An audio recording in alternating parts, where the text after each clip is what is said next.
Greetings, everybody. This is Catholic Game Reviews, and we're here for our first ever award show. It's a bit of a response to Jeff Keighley's Game Awards that happens every year, but this one is voted on by the CGR writers and staff and patrons.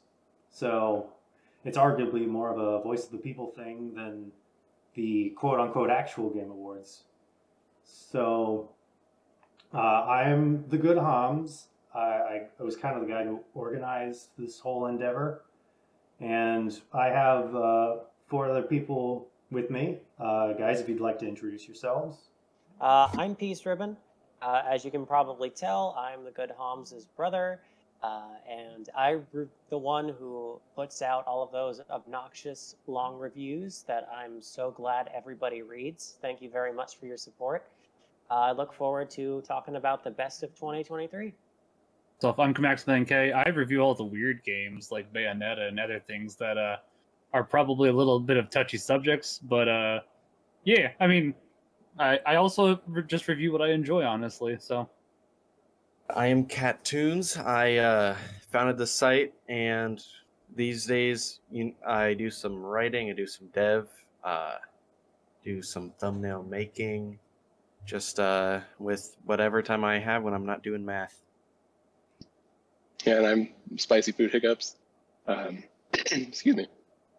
Yeah, I guess I play a lot of old RPGs and review them occasionally. Yeah, older the better. Yep. Yeah. You're not the only one. I think you deserve special mention for being a very consistent editor for us. Oh, that's true. Edit That is true. so many The of our unsung articles. hero. I try. I am not a good Very editor. helpful. I do not deny that one bit. Yeah, I should honestly try to edit a little more. I guess part of it is maybe I'm a little less confident about my ability to critique others' writing. But, you know. Well, you guys are so prolific. I feel like it's my way of picking up the slack. So, Thanks. Well, yeah. we all enjoy what we do here. So let's not lollygag any longer and get right into the awards. Who would like to read off the first category? I figure since there's 10 categories and there's 5 of us, we can each do 2. Sure. Okay. Let's do the same way we did our intros. Okie dokie. So our first category is favorite backlog game. This is a bit of a special category because it's basically games that the writers played this year for the first time that were not released this year. So obviously everyone had different nominations and it was really hard to narrow down, but we had, I think we have a pretty good lineup. So the nominees are Donkey Kong Country Tropical Freeze, The Great Ace Attorney Chronicles, Neon White, Pentiment, and Star Wars Jedi Fallen Order. And before we announce the winners, I open up the floor to anyone who wants to make any comments about our nominations. I've played 3 out of 5 of those, so I can't really comment on 2 of them. It's okay, we'll just do the best we can. I can comment on Donkey Kong. Yeah, Donkey Kong's a pretty solid game, honestly. Yeah, I originally had it on the Wii U back in 2014. I do think I eventually beat it, but didn't really get a lot of the bonus stuff in because it was hard. I was a bit younger. So yeah, this past year I thought, hey, I'd like to try it out one more time. Heard it's really, really good. Which I feel like I didn't really get as much out of the music and the graphics when I first played it. I don't think it really had the appreciation, and I didn't like it as much as Mario U. But yeah, really? Taking a second look back at it, it's an amazing game. Probably the best platformer that have been out since Mario Wonder, I think, or best 2D. And yeah, I reviewed it for this site, I think, early back in the year, so made it onto the list here. Yeah. Admittedly, now that I think about it, that nomination might be breaking the rules a little bit because you technically played it before, just on a different console. But you know that this is our first time doing this. This was so the we'll let Switch it- version. There's a funky mode. That's okay, a different game. technical Fine, foul. Different What different build. discussion would Okay, be funky complete mode without clause. new funky mode? Yes. Okay. Everyone knows how big of a But change that yeah, I guess as far as the comments I want to make, obviously the one I played this year was the Great Ace Attorney Chronicles, which was the last review I put out before this recording. And, you know, I thought it was a truly excellent game. I don't think anything else in Ace Attorney really begins to approach what that game has accomplished. And I really love the way it tries to bring new ideas to the tables and the way it structures itself and whatnot. So I was very impressed by it. As for the other things, I haven't played most of them, but I can give at least some commentary. I can see Donkey Kong Country being on here because Tropical Freeze really is a great game, even if I haven't beat it. Neon White, I don't remember who on our staff played it, but I know it kind of falls into that category of the movement shooter, which has got a really passionate fan base. Sentiment, obviously, one of our other writers reviewed it just a few weeks ago. That would be PB Injustice. And obviously, I think the very Catholic motif of it is appealing that's to what the Pentiment crew is. as a whole. And Jedi Fallen Order, I mean, it's Star Wars. Everyone likes a little Star Wars. So, Hey, nobody's liked Star Wars for the last 10 years. I was gonna say past tense, baby. Yeah. Yeah, I was going to say, hold on a Oh. second. you've got to at That's least part- like the original trilogy or Yeah, something. yeah. Yeah. Listen, No, he's my got Star. in my his favorite name, original so- Star Wars is the Star Wars Holiday Special. I can't say that with a straight face. Although I would seriously watch the Star Wars Holiday Special over anything Disney's put out. So take of that what you will. Yeah, I think most people in this server, or at least I know most of the people on this panel are not big Disney Star Wars fans. I personally No. do not buy anything Disney these days. I rarely buy Let's anything just Disney these days. try not to turn this into a Star Right. Wars bashing. Yeah. No, that's fair. stream, Listen, because- Start talking about Disney listen, Plus, listen. I still like Star Wars. I'm playing KOTOR 2 on Tuesday. It'll be a great time. Ooh, that's a good one. One last thing I do want to say really quick, just a little teaser. There might be more coming on Pentiment early next year. Not a guarantee Oh. yet. I don't know if I told any of you on the team about this yet. There might be an interview coming. Yeah. Hopefully, it's not for sure, but Yeah, I don't think you did, but somebody was asking for questions about the creator because Okay. he was. This is the You're saying Obsidian too guy, much. right? Oh, This This- I segment think could it's end PB. really well or really poorly. Yeah. editor, cut this out. Cut this out, editor. But yeah, anyways, would you like to add anything spicy? Oh, I mean, I have not. My only opinions come from your guys' reviews on these, but I mean, I think it's a good lineup. I think certainly, I mean, he kind of has a unique art style going for it too. I mean, they're all very different. It's hard to pick one out, but it is a good Yep. group.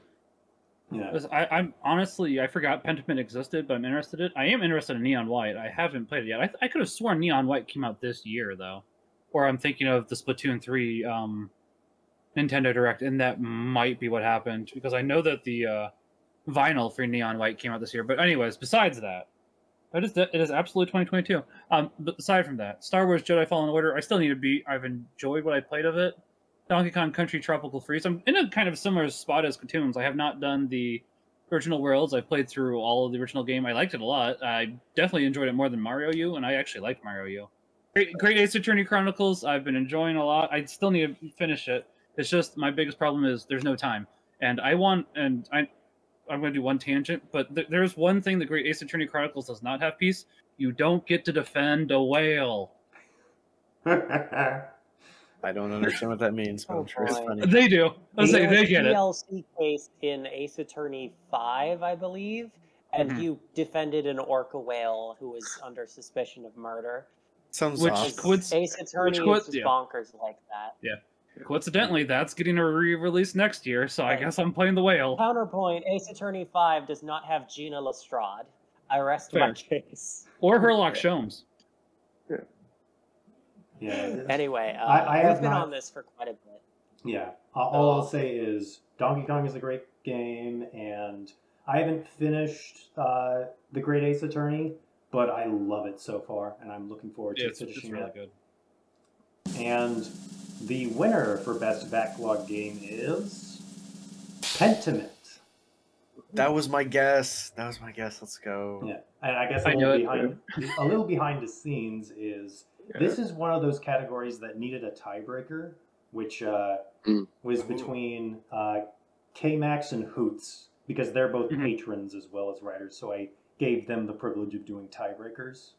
And yeah, this one was tied between Pentiment, The Great Ace Attorney Chronicles, and Star Wars Jedi Fallen Order. It was the only three-way tie. Okay. This was an exciting category. Anyways, I had to give this one to Hoot because I really wanted the other one that it was tied on, so he gave me the other one. yeah, there was a bit of table politics, we'll just say. No spoilers. All right, moving on. Peace, if you would kindly introduce the next category. All right. So our next category is also a bit of a quirky one. Most anticipated game of 2024. This is basically just the team talking about what we're excited about. So our nominations for this category are Avowed, Final Fantasy VII Rebirth, Princess Peach Showtime, Tekken 8, and Under Night in Birth 2 Ciscelis. The floor is open. I'm not excited for any of these. I'm not gonna lie. Yeah, this was another one of those categories where we just got like a huge amount of submissions. So we all just kind of had to put our heads together and try to put together some kind of list that felt even remotely close to something multiple people would have written down. So like, I know Avowed had a few diehard Obsidian fans come together to get it onto the finals. My brother and I fought really hard for Under Night in Birth 2 because it is a much bigger deal than I think a lot of even fighting game fans would give it credit for. And then, you know, I guess the rest of them, Final Fantasy, Princess Peach, and Tekken 8, are all a bit more pedestrian picks, but even so, it took us a lot to get to this list. Yeah, and like I'm not sure. Go ahead, Devin. Sorry.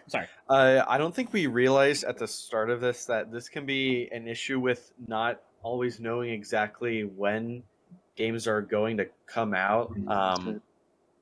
I know a lot of us were thinking Metroid Prime 4, but we technically still don't have a release date for that yet. I've been excited about rumored games that are supposedly coming to the successor to the Switch at launch next year, but those don't really count. I know this was tossed around a couple times by at least me, but we don't know if it's coming out next year. Also, Monster Girl Academia. A couple of us are a little looking forward to that one, honestly. So keep it up, Yalmik. Yes. Yeah, we're just a little excited. Just a little bit. Pointed that out. Yeah, a little bit. I think we've talked about it a bit on X/Twitter. Probably, yeah. Yeah. There's probably something in the works for that as well at the moment. I'm just waiting to finish my current review before I push with that a little further. Yes, sir. Yes, sir. And I guess I'll just say really quick about Princess Peach. Seems like a neat game. It definitely doesn't have the same budget as other Nintendo games. So I'm not sure who's making it. That's a good question. Do we know? I think my biggest. I'll look in a second. I think my biggest problem with Princess Peach Showtime is we got this game already 13 years ago. It was called Wario Master in Disguise, and it sucked. And I'm really worried we're gonna get it a second thing here, and it's also gonna suck. It's looking better than Wario Master. I'm shocked. I've never heard of that. Yeah, me neither. Yeah, it was not a very good Wario game. It is probably my least favorite Wario game, and then I was gonna say I know that Hom's is gonna like this, and then it's the second newest WarioWare. I was not a fan of that one. Yeah, I know. We can. Yeah, I know. That's an agree to disagree. Yeah, which is fair. Or- I am looking. I think it just says Nintendo. It doesn't say which development company is working on Showtime. So maybe it's just an in-house studio. It could be.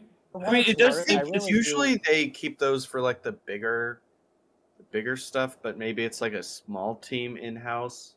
But I think usually the in house stuff tends to be they have a team that always does Zelda. They have the Splatoon and Animal Crossing team, the Mario team. I think like one other. There's like a Uh, dozen teams, if I remember correctly. So it took I us a thought while there's- to yeah. list them all off. Oh, I thought they kind Anyway. of like condensed them down, but yeah, sorry. But Never mind. either way, we don't have the exact development team at the moment, so that's something we can find out when it's probably closer or after it's released. Right. You But yeah, have as any- far as my thoughts on all of these finalists of ours, Final Fantasy VII Rebirth. I did watch the cutscenes for Remake, so I will probably watch the cutscenes again only because I want to be on top of the firestorm that the game is inevitably going to create. Princess Peach Showtime, I will give them this much. I like theater. I like that kind of theming that they went for, so I definitely think it'd be kind of fun, kind of cute. Tekken 8, I'm not huge into 3D fighters generally, but they put a French man in this one, so that's all the reason I need to play it at some point. Yeah.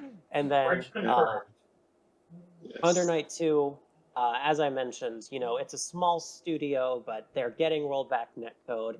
They're pushing forward their original storyline, new characters, new system mechanics. It's a lot of little things that add up to make me very excited for the game as a fan of the franchise. But yeah.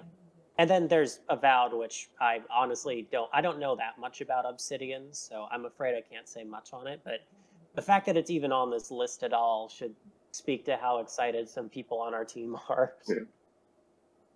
Yeah, that's one I had to look up, but with the pedigree, I mean, I would think it could be pretty good. I forgot to look it up. Yeah.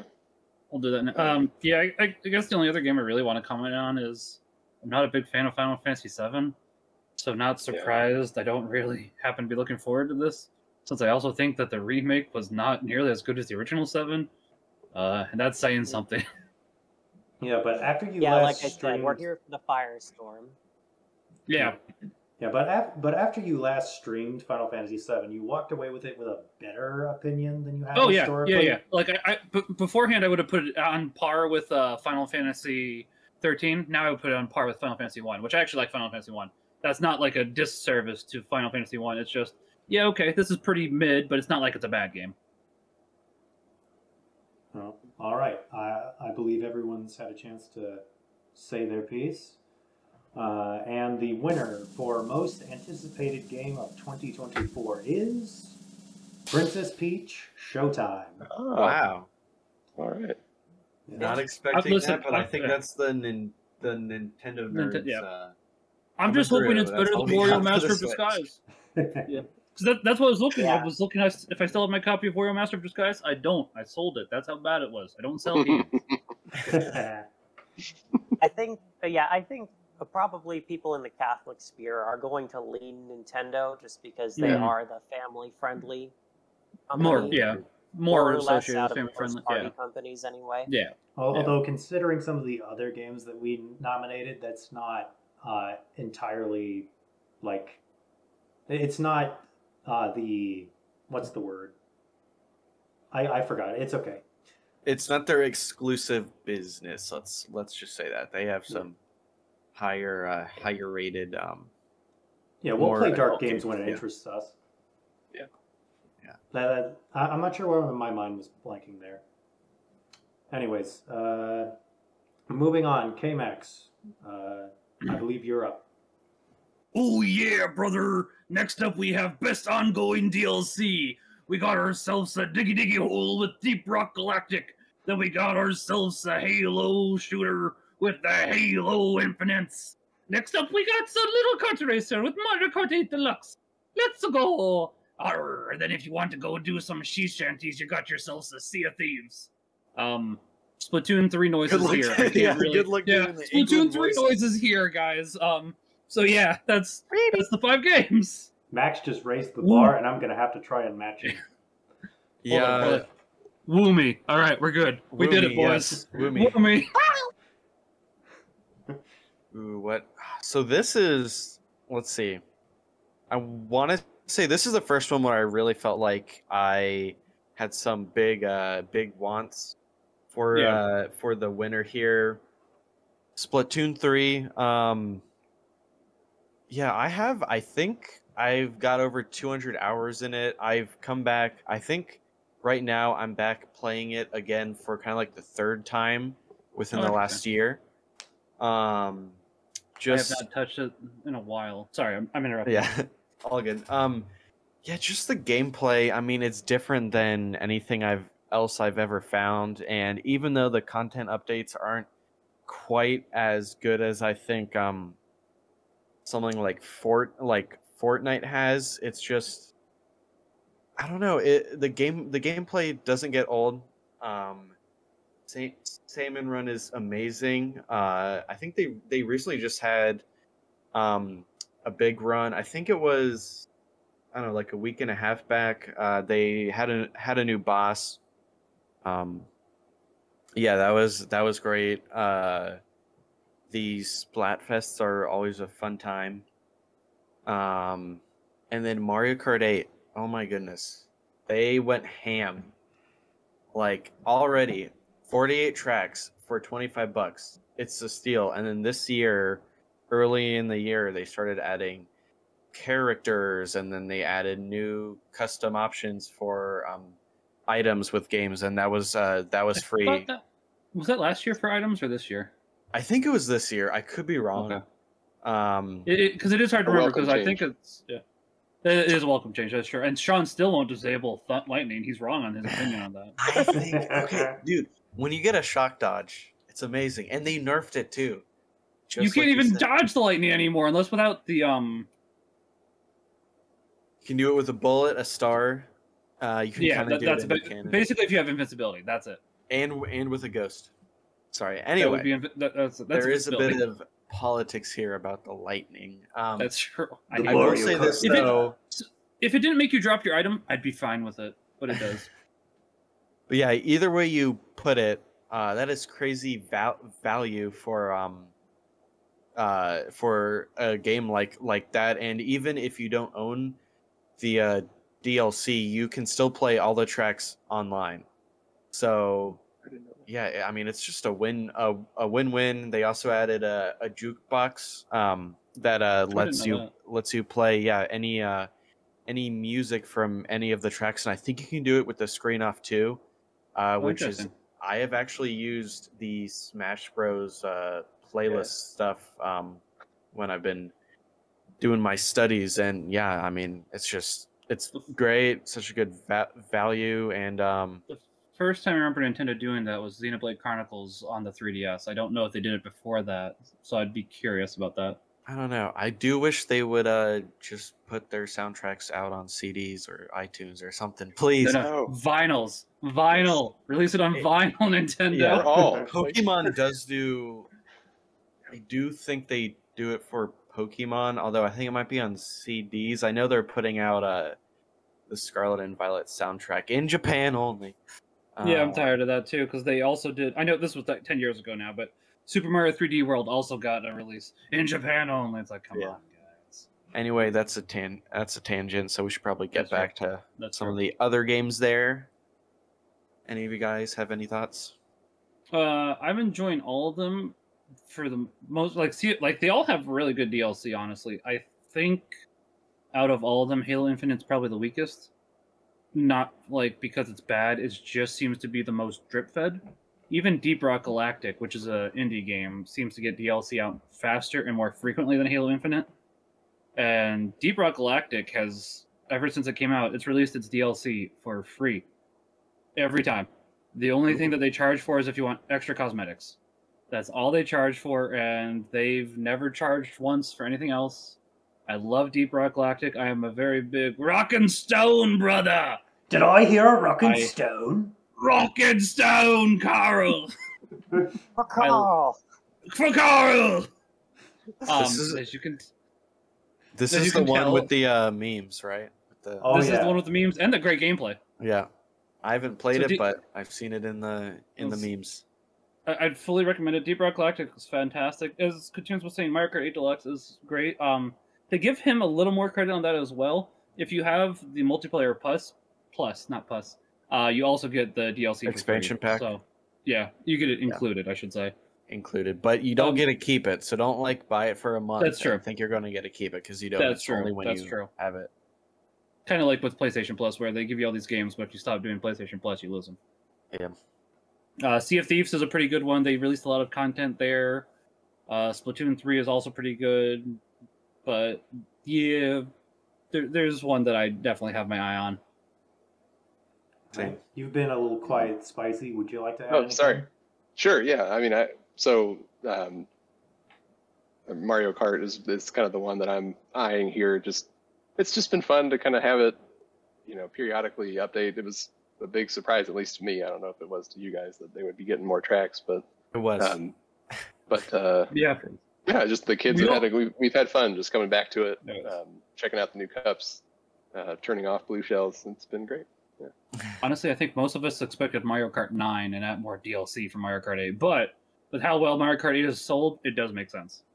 Yeah, and that's kind of what people thought they were going to do, except they thought that happened in like 2019 and Yeah, not like 4 years 2022 ago. and 23. Yeah. I guess the only Yeah, thing... to be honest, I don't have much to say about this category because when it was time for me to make nominations, I just thought this was the free-to-play category for some reason, so I just kind of started nominating those. I will say, I'll give Splatoon 3 credit because the Inkline Tri-Stringer made me enjoy the game again. I'd always wanted to play the Stringer, but I could never really get into the old kit because the Toxic Mist is such an awkward weapon to use if you're not, like, a pro. So, Inkline Stringer really fixed that for me. I can understand that, Deep yeah. Rock is pretty good in terms of, being very consumer friendly. Mario Kart 8, there's kind of a thing in there about, the fact that a lot of it is just ports from Mario Kart Tour. But at the same time, people didn't seem to mind, so I'm happy for them. Then Sea of Thieves and Halo Infinite both have had very dedicated development teams on their updates, so all pretty good choices, I guess. Yeah, they are all good choices. While I was saying Halo Infinite's the weakest, that doesn't make it bad. Yeah, and of course, this is Max's opinion. We're not... That's true, too. Anything said here is mostly just opinion. As I say, what's that DVD warning you get for commentaries? The sole opinions of the commentators or something like that? Yeah. Gotta read up on my fair use copyright or something. Anyways, with all that out of the way, the winner of Best Ongoing Game goes to Deep Rock Galactic. For Carl! To those Alright. about to rock and Round. stone, we salute thee. We salute you! Yeah, this Already was alright. one of the other tiebreakers. It was between Deep Rock and Splatoon 3. And Wow. I made the argument that as much as I like Splatoon 3, a lot of it's just old content reskinned, which it's kind of true. Some of the weapons maybe, but Well, the weapons, the first DLC was, hey, look, you gotta go back to Splatoon 1's area, which don't get me wrong, as a huge Splatoon 1 fan, Yeah. I really appreciated it. But it's still, hey, remember this content we had? Just gonna slap it in there, baby. It's like, okay. You go for that. And then some of the maps, I think, are also from previous maps, just a little skinned here and there. Some are new, too. Don't get me wrong, but... yeah. so I think this might be the night where we convince Katoons to play Deep Rock Galactic, though. So yes, a Brother. game that is not Nintendo. I'll have to- yeah, but you can play it on your PC. You And can. You it's- can play on your PS4. You I could do just not have a PS4, but Yeah, I don't need one because they got no exclusives. No, PS4 has exclusives. PS5 doesn't have any exclusives. True enough. Anyways, Oh no, wait, Yeah, it's on I trust you. I believe now it's Katoons' turn to introduce the category. Oh boy, this is going to be great because I don't know how to say any of these names because none of these are people that I nominated. So Just do guys, your best. I will. Yeah. Yeah. So next category, best voice actor / actress. So getting onto the nominees here, we have Amber Lee Connors, Fiorina de Fontaine, Genshin Impact. I believe that's the name of the actor, and then the character that they played, and then the game, right? Correct. That it's in. Perfect. Yep. And then we have Devora Wild, Laziel, Baldur's Gate 3. Be wild. Laziel. Laziel. Might be Deborah Wild. Laziel. Okay. Erica Mendez, Throne, Octopath Traveler 2. That's Throne A. Yeah. Yep. Jenny Lee, narrator / Cheshire, Bayonetta. Cheshire. Bayonetta Origins, Cereza and the Lost Demon. I definitely said that wrong. Cereza. I got you. I got you. I got you. And then, last but not least, Noshir Dalal, Bode Akuna, Star Wars Jedi Survivor. Oh my gosh, I'm the wrong. Close enough. It's an alien name. You're Okay, good. first of all, give it up to Katoons for taking one for the team. Very well done. Yeah. I'll put the people on screen or something. I don't know. Yes. We'll see what the budget allows. Fair. We're already planning for the editing phase. Yeah, I'm thinking about it this whole time. Execute order editing phase. So I don't really have anything to say here, but Yeah. I'm sure have, some of you guys do. I have one I thing can- to say, but yeah, you go ahead. Oh, okay, yeah, I was gonna say, so I could start us off. Devorah Wild was my pick for Baldur's Gate. I mean, I think the whole cast does an amazing job, and I continue to find characters, just both like your party and just kind of the random people or creatures or what have you that you meet. I mean, there's draft animals that have better voice acting than other games I've played. So anyway, but what was unique about her performance, I think, was it's like the first time that I've noticed. Granted, there's motion capture, which isn't going to happen in like Octopath, but so their choices are different. But you can really see like, there's choices that she made to just like the way that she kind of delivers lines, and there's like little head twitches that kind of are unique to the race that I guess she's playing. But it's just, you start to get a feel for it. Just makes it a more realized character than I had noticed before in a game, which I thought was worthy of nomination. I guess above some of the other characters that obviously are very well acted, but there's just something that kind of unique. And okay, so I'm also like, those are the characters. I only have a certain party that I'm experienced with in that game. It's a huge game. Like, I'm sure the other party members might be other people's favorites, but that's kind of what I know so far. Sorry. Yeah, and obviously we're not saying that Devorah can't be also have those motions considered. I mean, all's fair in video games. So if there's a disparity in the way that they're presented, that's just the nature of the beast, in my opinion. Yeah. So yeah, I could definitely say if she really went the extra mile in using a motion capture, that should be respected. As for me, this was kind of a weird one because I don't think I was even that passionate about both of my nominations getting in the finals, and yet they both wound up getting there anyway. But yeah, in terms of the ones I voted for were Amber Lee Connors from her performance as Fiorina de Fontaine in Genshin Impact, and this is another like Final Fantasy VII remake situation where I kind of just watched it because I heard about the buzz and had heard some interesting things about it. But I was just incredibly impressed by what I saw out of her from what I did see of it, because it's essentially an actress playing a character who's always trying to put on an act, and her delivery on the kind of dichotomy and tension between the real Farina and the Farina she's playing to the world is just so good. I was really impressed by it. So I really wanted to give it a nomination, if nothing else. And then Erica Mendez as Throne from Octopath Traveler 2 was my other big nomination. There's really not much to be said other than Erica has to carry probably the most emotionally charged part of that entire game, and she does an excellent job. I mean, I don't want to steal David's eventual comment that I'm sure he's going to make, but let's just say she had a surprisingly moving performance as Throne. So good on you, Erica. Yeah, I guess I'll just jump in. Admittedly, when it comes to nominating someone from Octopath, I was really gunning for Particio just because that southern accent just puts a stupidly big smile on my face every single time.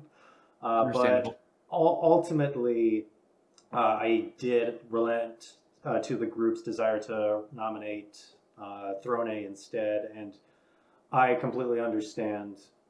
She has to carry some of the toughest scenes in the game, and she does a really good job with it. And we can get a little bit more into that in a later category. I'm gonna keep my hand for later. We'll just say on that one.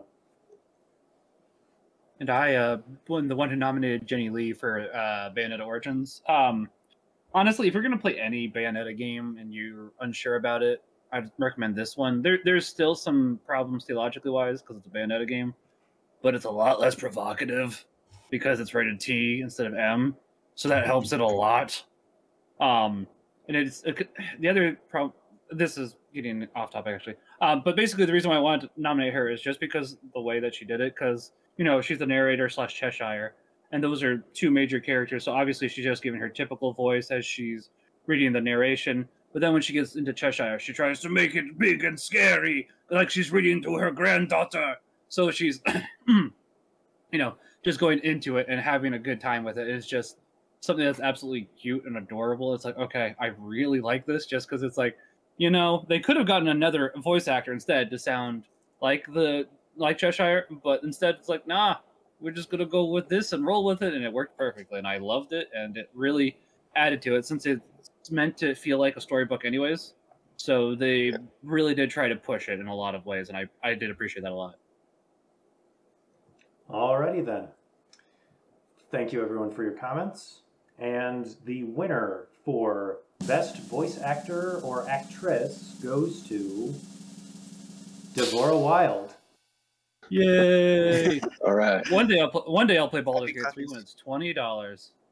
Yeah, I had to look it up to hear it for myself after it became clear that she was probably going to be the winner, just because I wanted a sense of what her performance was, and I quite liked it. Right.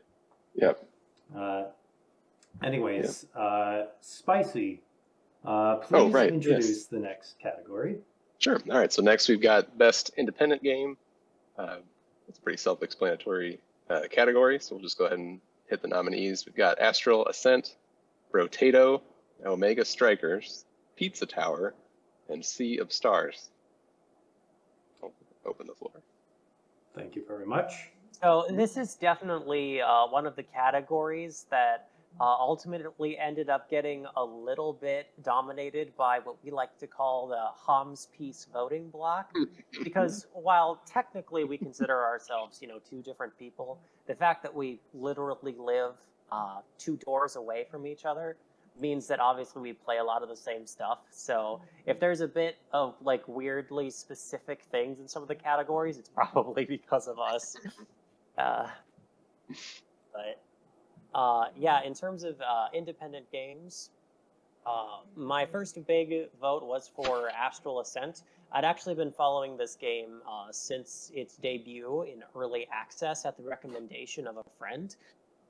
And essentially, you can think of it as 2-dimensional platformer Hades. And when I say it's comparable to Hades, it's actually almost kind of silly how much Astral Ascent plagiarizes from that game. But in many ways, I think I've really enjoyed Astral Ascent's take on those ideas more. I think the world and characters are a lot zanier and way more unique.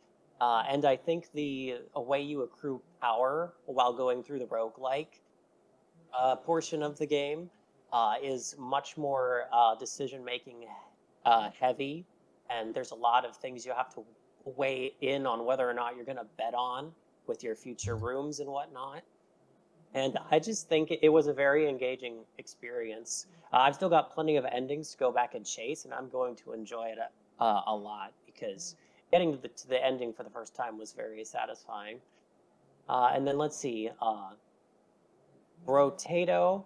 I know, I believe it was Akaros who wrote that review a while ago of the early access title. Yes, I do have a Yeah, bit that of a was him. story to give with that if you. Well, we'll give you the floor for that. Go ahead. All right, so way back, summer of 2020, Kairos helped me. He basically wrote all the code for the back and front end of the site. It really only exists because of him. And this whole time for the last 3.5 years, he'd always text me every few months, "Hey, I'm thinking about reviewing this game. I've had a great time with it. Blah blah blah blah." Every time, without fail, doesn't happen. It doesn't happen. He brings up another game, doesn't happen. Brotato was the first game in the last 3 years that actually got him to follow up with a review. It do be a good game, and it was though. pretty good.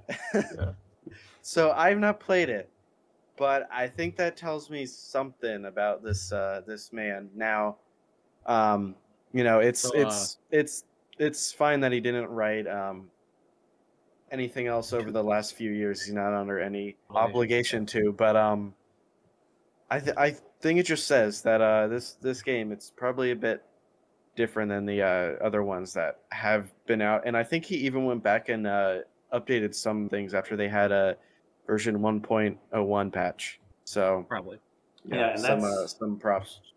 To add to that, K-Cross also bought me Brotato, and then I bought it 2 more times for myself on different consoles after that. So it's a pretty enjoyable game. I'm not gonna lie. You're crazy, K-Max. I mean, it's only $5. Oh no. Oh, and to be clear for the audience's sake, we're considering whenever a game gets its 1.0 as a release date of 2023. So that's why these games count for this year. So that's why we have Brotato. That's why we have Astral Ascent and things like that in our nominations. Yep. And I bet K-Max has some things to say about Pizza Tower. Yeah. Pizza Tower for best independent game, or else it gets robbed. That's all I'm gonna say. Just like it did at Jeff Keighley's Game Awards by Cocoon. What the heck is Cocoon, Jeff Keighley? None of us know, but it won for some reason because of money. He was not happy, guys. I don't think anybody was happy with that nomination, honestly. Well, I believe someone nominated in our Discord.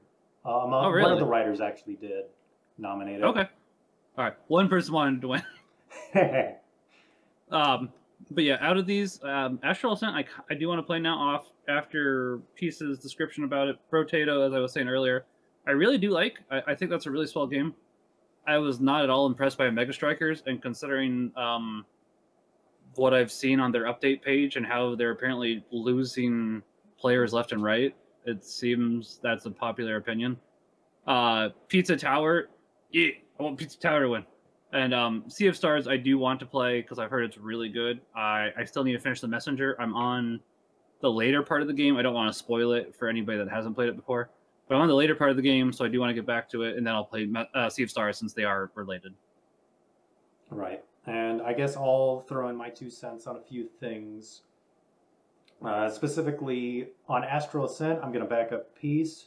And the one thing that he failed to mention is that Astral Ascent has co-op, which makes it infinitely better than Hades, because co-op makes everything better. Hades 2 is supposed to have co-op though, right? I mean, Oh, I don't really? disagree with you. I didn't know that. I'm not really interested in not Hades 2. I liked Hades 1, but yeah, Hades 2 seems like not as interesting, to be honest. Well, I mean, when I heard that they're going to dive into witchcraft, I'm like, I'm going to be cautious with that. Yeah, I don't blame you.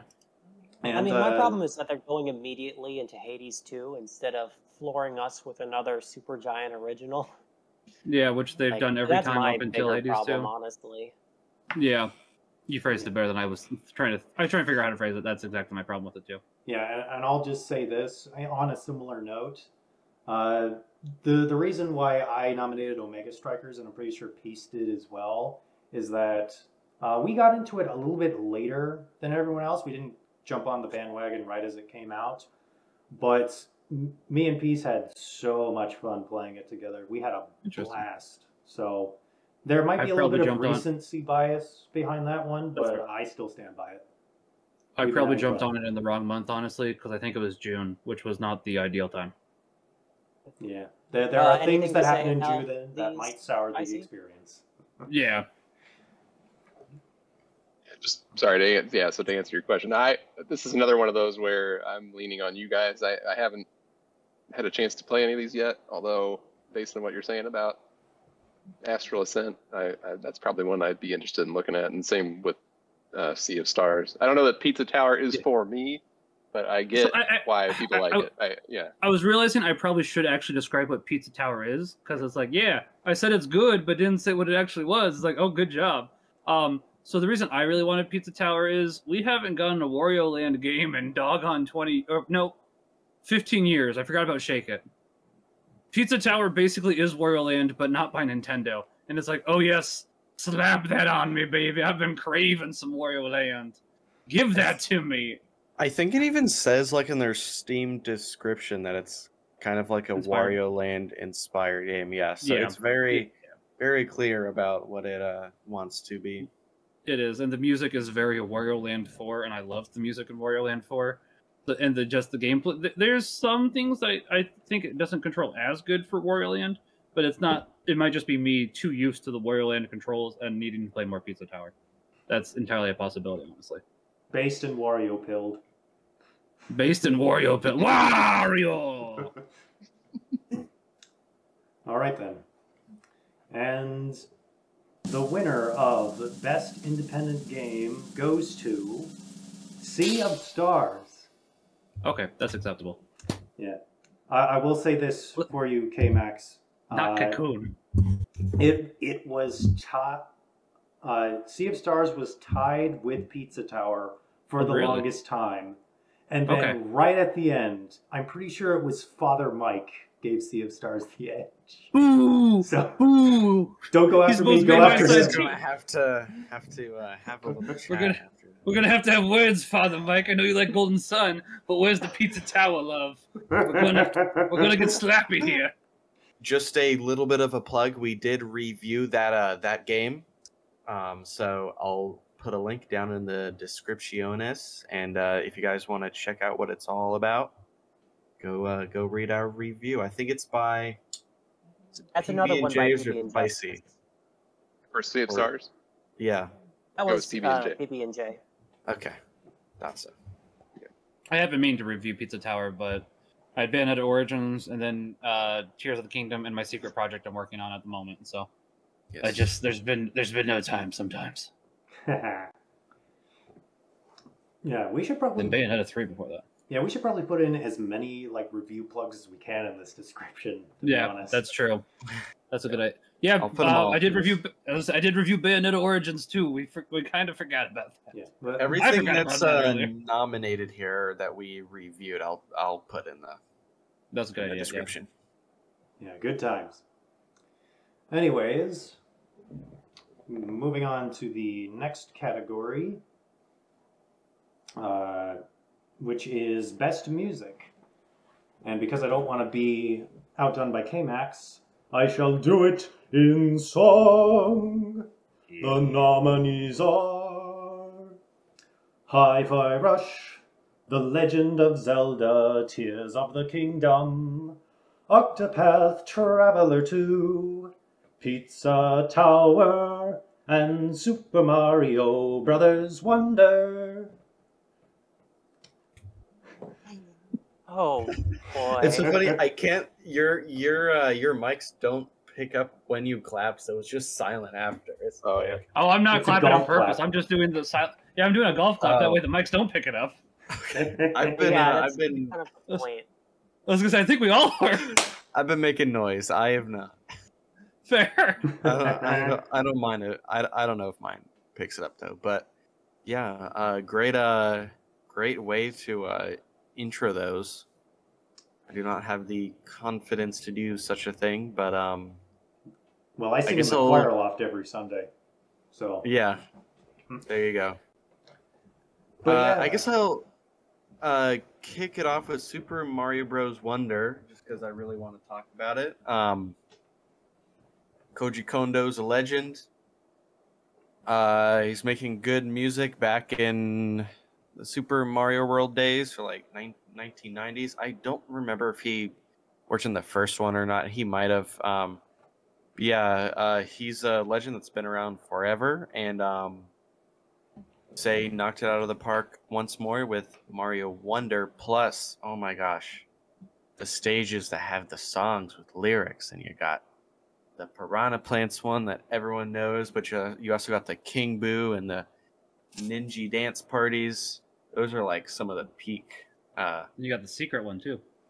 Yeah, and it does actually. It reminds me of Rayman Legends had had courses that went in time to the music, and those were some of my those were, I think, the best levels in that game. And I feel like, I mean, they are really good. Imagine if they made a game where it was like just those. Like, I'd be interested in It's that awesome. for Rayman Origins, because I think Rayman Legends did this a little better than Mario Wonder. Not that Mario Wonder did it bad, but I think that Rayman Legends just nailed it so hard. Yeah. Well, Yeah. Rayman Legends didn't come out in 2023. That's true. Yeah, it's a bit of a tangent, guys.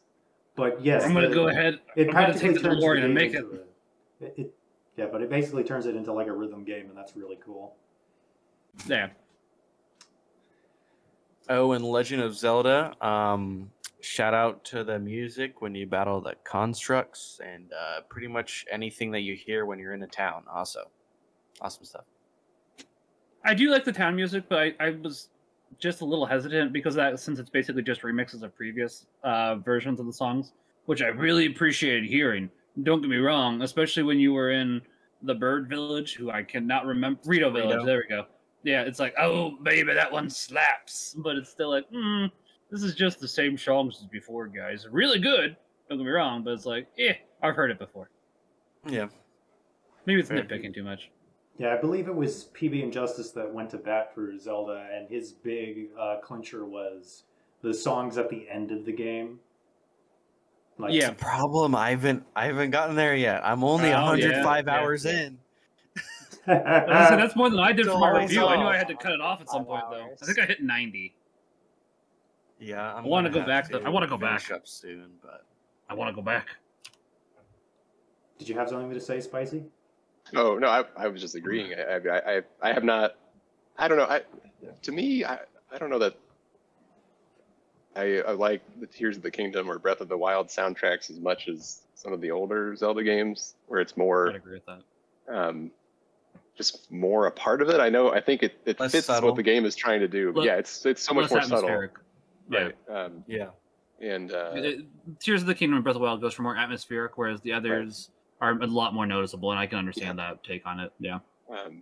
so That being Although said, I- if Nintendo yeah. would like to go ahead and release Tears of the Kingdom on CD and vinyl, I'm not gonna fight it. right.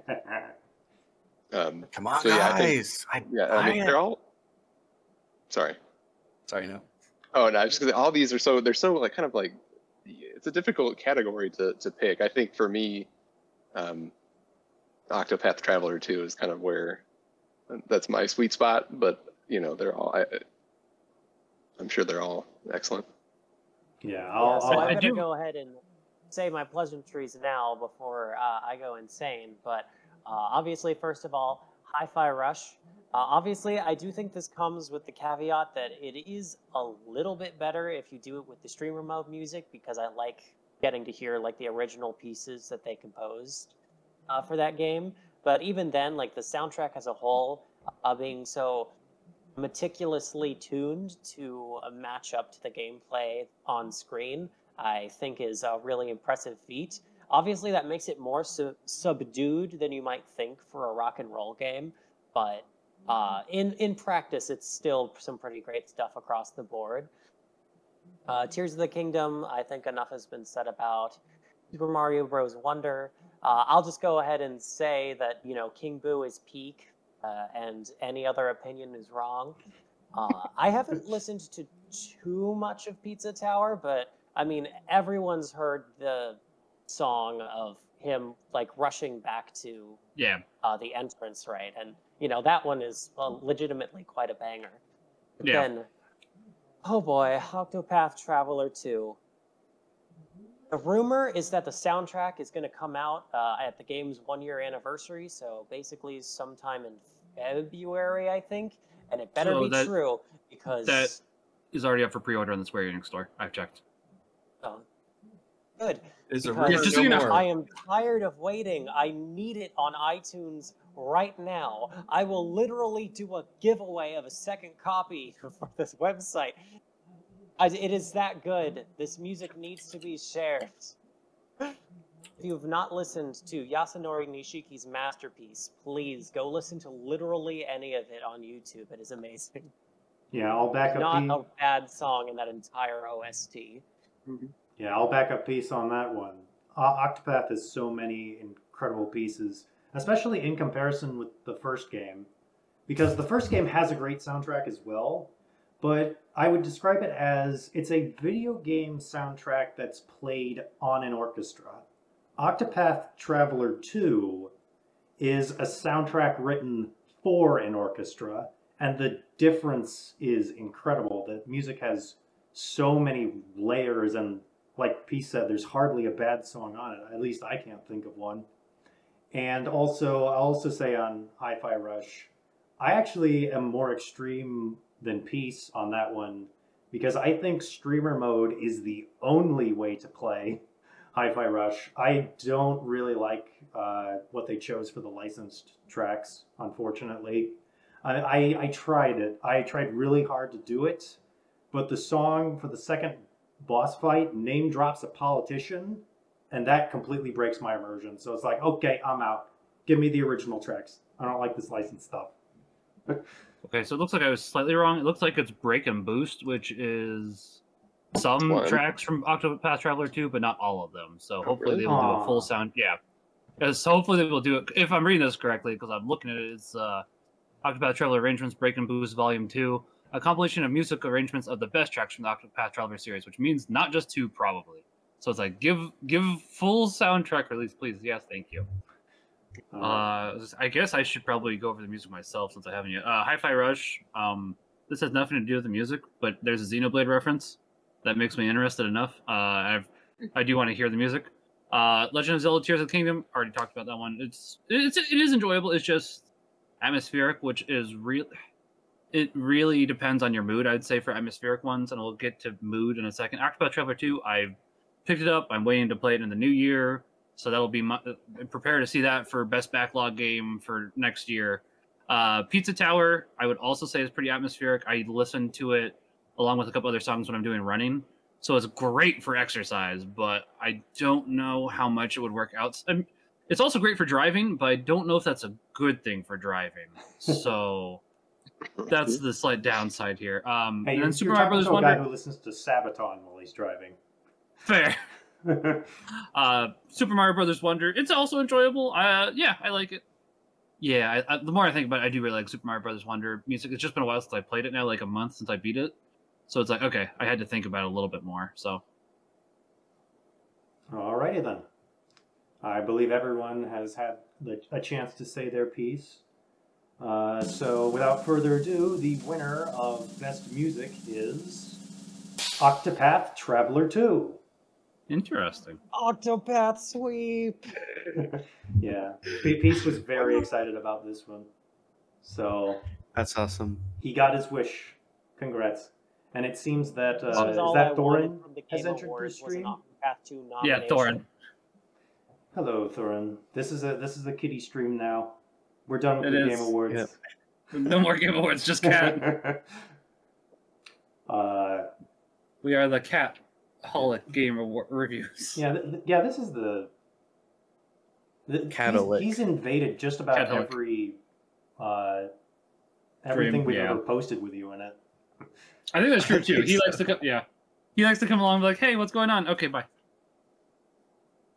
Anyways, so our next hammer and category will be introduced by Peace Ribbon.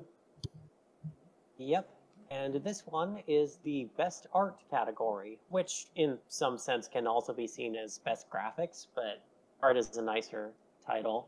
In any case, our nominations for this one are Bayonetta Origins, Cereza and the Lost Demon, Hi-Fi Rush, The Legend of Zelda, Tears of the Kingdom, Sea of Stars, and Super Mario Bros. Wonder.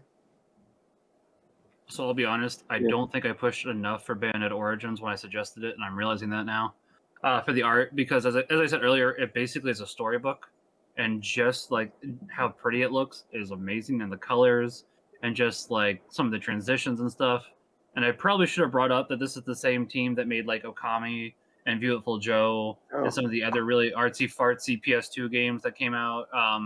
But I mean, I don't say artsy fartsy in a bad way. It's just some of the games that it's like, man, those are pretty.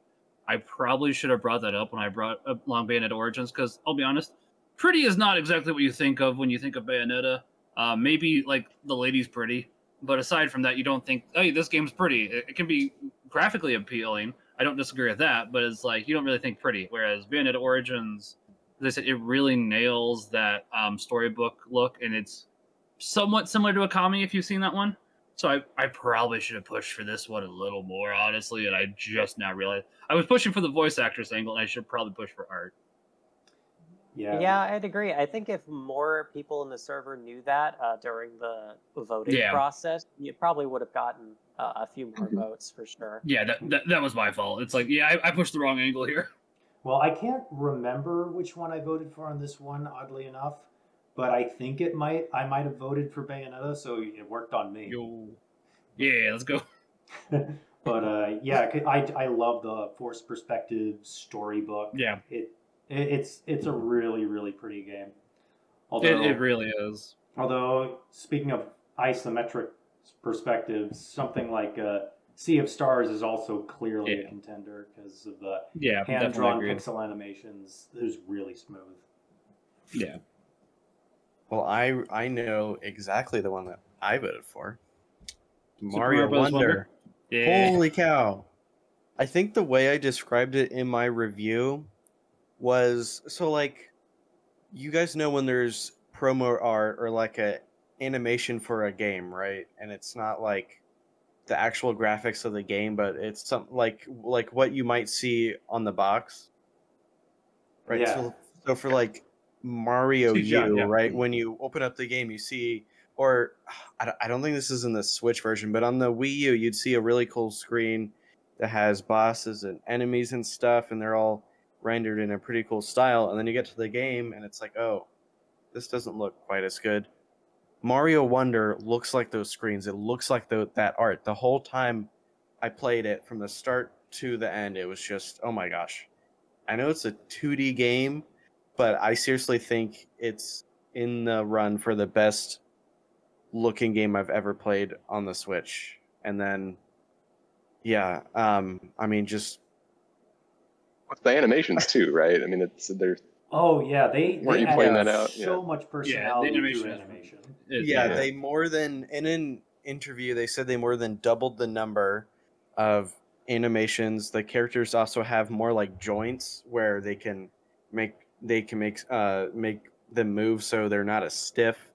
And then even just like little touches, like when you go into a pipe, if you go in from the bottom, your character will face the screen and then jump in. And of course, everyone knows if you go in from the side as Mario, his hat will fly off and he'll go and grab it, and then when you transform with the power up, they'll do a little cool little spinny, almost sort of like dance thing. But it's just awesome. Like I don't really know how you can make 2D Mario look better without just like a higher resolution. Like I'm not sure. It was just wow. I can probably answer that. All hand drawn. Yeah, that would be great. But who knows? Yeah, as I said, That'd be all hand good, drawn. But like Yeah. I don't know exactly if I would like that better personally, because That's fair. I like I'm just Cuphead, thinking- but I feel like I like. I wasn't even thinking Cuphead. I was thinking Dust and Elysian Tale. Well, I don't know. I haven't heard of that game, so Oh, it's great. It's great. It's a bit of an older indie game. Yeah. yeah. It goes One for day kind we'll of get a the sequel. anime anthropomorphic style. It's Yeah. a Metroidvania. Yeah. One day we'll get the sequel. One day. But yeah, anyways, as far as this category, yeah, like I said, in hindsight, I may have thrown a bone to Bayonetta if I had Yeah. known a little bit more about the art. But I will respect it. I love the kinds of stylistic choices you've been describing. Super Yeah. Mario Bros. Wonder, obviously, it's the best Mario has looked in years. Sea of Stars. This was a category where I actually decided Sea of Stars could like take center stage here in order to keep Octopath 2 from being nominated for everything. And obviously, good pixel art is good. What can I say? And then Tears of the Kingdom is just Breath of the Wild, but even sharper and all that stuff. But Hi-Fi Rush is really the one that I was passionate about. Largely because the art style reminded me so much of Guilty Gear Xrd, which I consider to be the gold standard of video game presentation. But more than that, just like the animation and character acting on display is, really bright and goes along well with that kind of comic booky style the whole game is going for. Everything is really expressive, and though it's very 3D, there's also a lot of that 2D sense to all of the different animations and such that is just a joy to look at. And yeah, other than just like a few hiccups, that game was just really fun to look at from beginning to end. And what about you, Spicy? Anything to say? I think I don't know. I don't know that I think that Tears of the Kingdom necessarily deserves it more than the others. That's the one I think I voted for that one, or because that's just the one I happen to have more experience with. But I do think what impresses me about it is what they can achieve. I mean, I think it's a smart decision on their art direction because it allows them to. I mean, I don't know how they do it on the Switch, honestly, but they're with everything so interactable and everything still like, looking as clean as it does. I think that kind of impresses me, that it's the combination of the implementation with the art direction. But it's also very much the same as Breath of the Wild, so it's not quite a new. It's not a new iteration.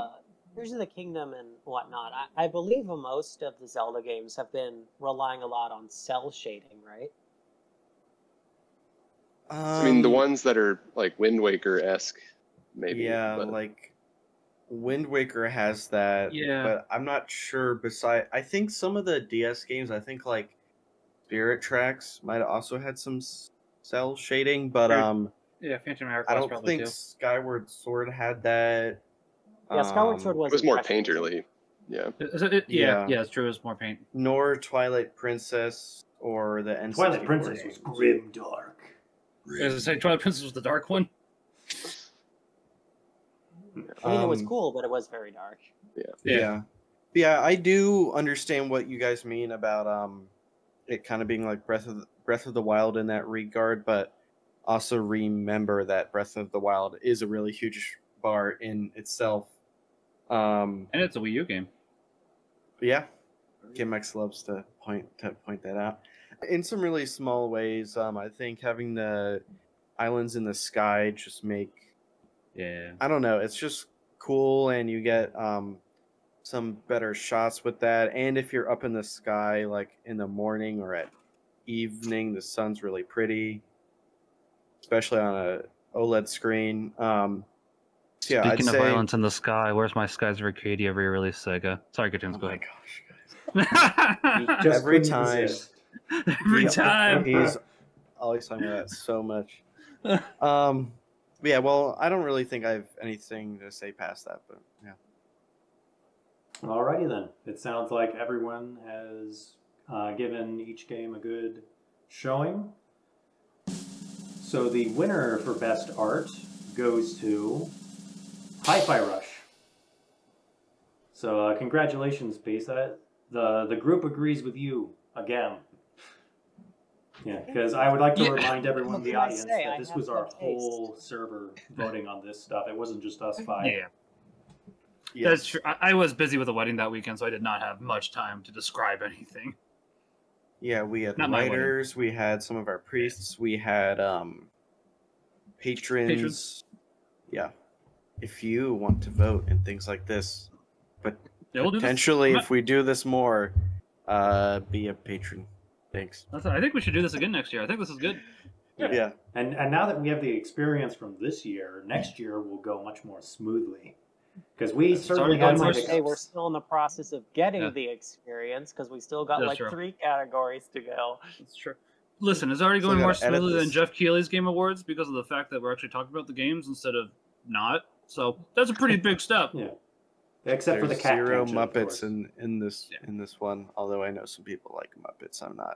I They're okay. did, so yeah, the Muppets was also a good. There was enough good stuff during the Game Awards. People don't watch the Game Awards for the Game Awards. They watch it for all the stuff that they like the Muppets. So Yeah. And the trailers, of course. and the trailers and World the of flute Goo guy 2. and the music at the end. Yes, World of Flute Goo Guy. 2.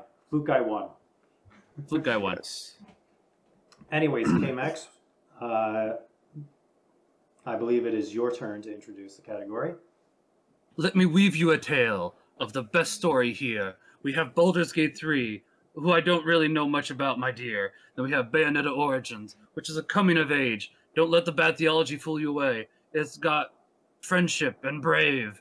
Then we got Legend of Zelda, Tears of the Kingdom, where we go ahead and we find out what happened after Breath of the Wild and how the world has changed. Then we got Star Wars Jedi Survivor, which has bugs galore, but the story is not lame. Then we have Octopath Traveler 2, which, if it's anything like Octopath Traveler 1, I question why it's here. But since it's here, it must be better than 1. Done. Shots fired. So, I will say, as much as I do disparage Octopath Traveler 1's story, it's still in my top 50 games because of the gameplay. It's just that the story is so bad for the first one. Yeah, don't worry. In the second game, Octopath Traveler 2, not only did the individual stories get better because the concepts they tend to tackle feel a little bit less generic in their overall execution, even if they do have somewhat similar beats to them. But they did include like little crossover chapters. Okay, good. To have the That's characters all interact more. Yeah. And then That's all I needed. But most importantly, once you've beaten all 8 of the main stories, you unlock the final chapter, and all of the characters are in your party together, and you all fight like the big bad once and for all. So that kind of happened in Octopath Traveler 1 as well. It's just they but gave that you was 8 like an optional boss. It wasn't optional, and they gave you Maybe 8 tablets that you could read. They didn't really go into details like, hey, here's 8 tablets, how they connect. It's like, no, that's not how you explain how they connect, Square Enix. Yeah, that's bad writing. Yeah, don't worry. In Octopath Traveler 2, there are actually cutscenes that show Good. where the stories start intersecting in the final Good. act.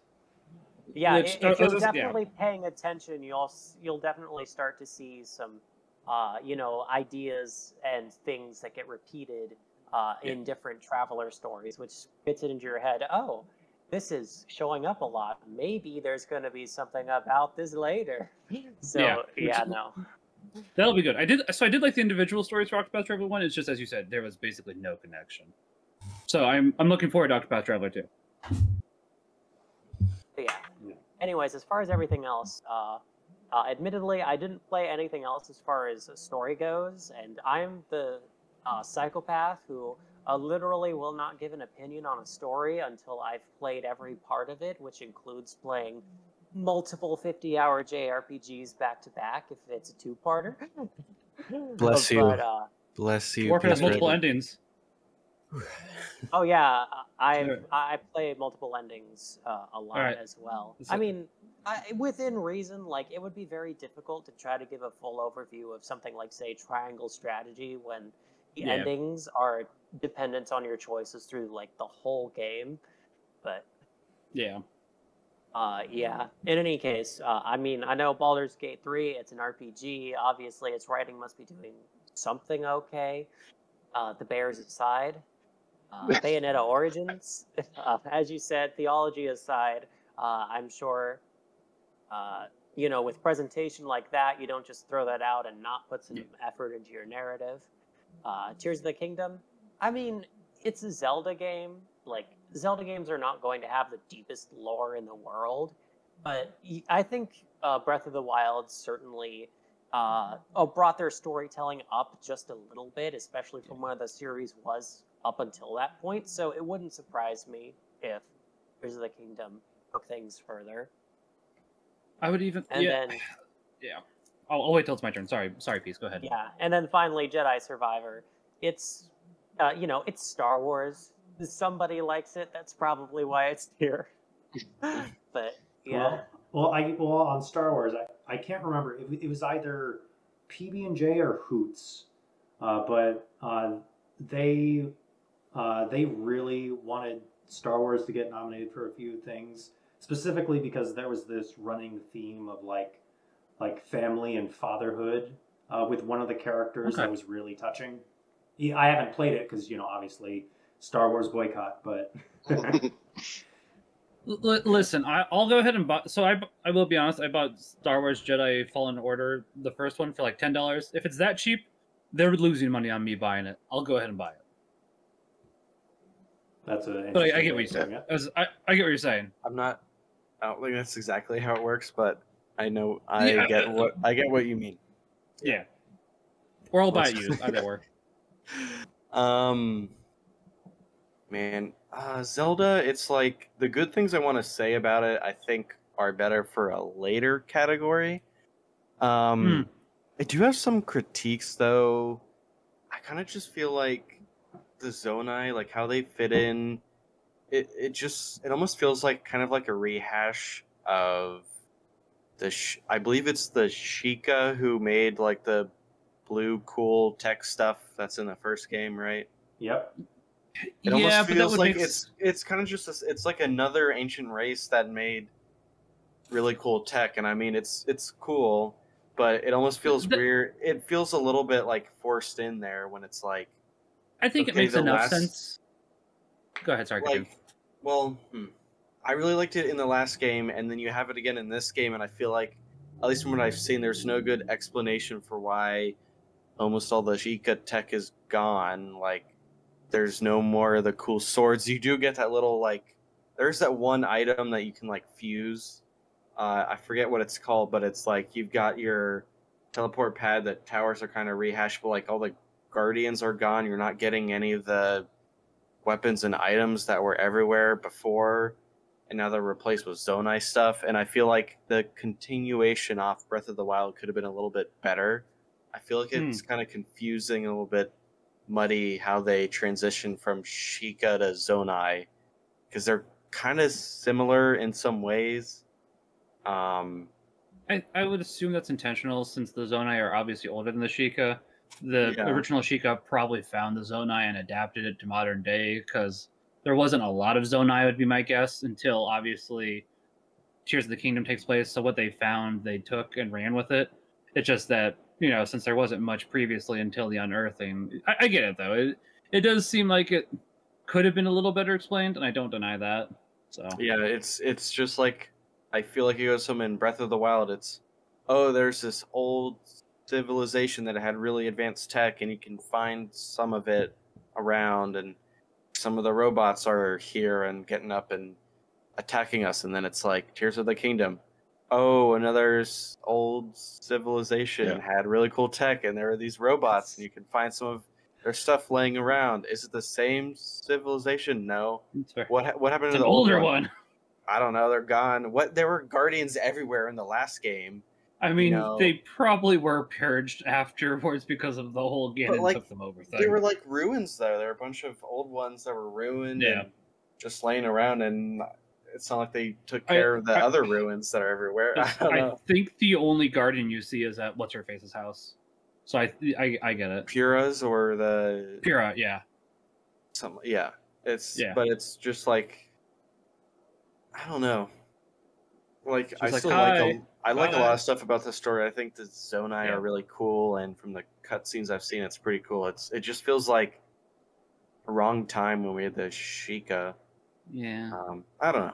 I can agree. If it had been better explained, I can't go screw. I do really like, honestly, the story better for Tears of the Kingdom over Breath of the Wild, because it feels a lot more fleshed out, and I'll be honest, it's also a lot easier to find the optional cutscenes, whereas in Breath of the Wild, it was a pain. Spicy, would you like to have a chance to say anything?